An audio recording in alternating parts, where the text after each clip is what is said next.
اور پھر نکاح کے ٹائم پہ بالخصوص کلمے پڑھ لینا، یہ اس بات کی شہادت بھی ہوتا ہے کہ یا اللہ یہ خوشی کے لمحات ہیں، جب لوگ خوشی کر رہے ہوتے ہیں تو عموماً خدا کو بھول جاتے ہیں۔ الحمدللہ نہ میں اپنے نکاح کے ٹائم پہ خدا کو بھولا ہوں، نہ اس کے حبیب محمد مصطفیٰ کو بھولا ہوں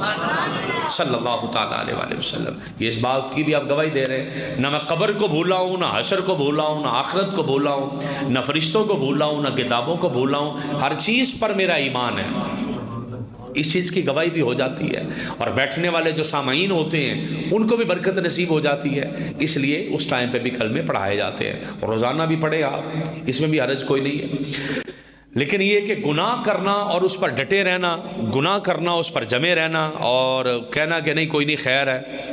تو یہ بات میں نے آپ کو بتا دیا کہ اس کے بارے حضرت عبداللہ بن عباس رضی اللہ تعالیٰ عنہ کا قول ہے کہ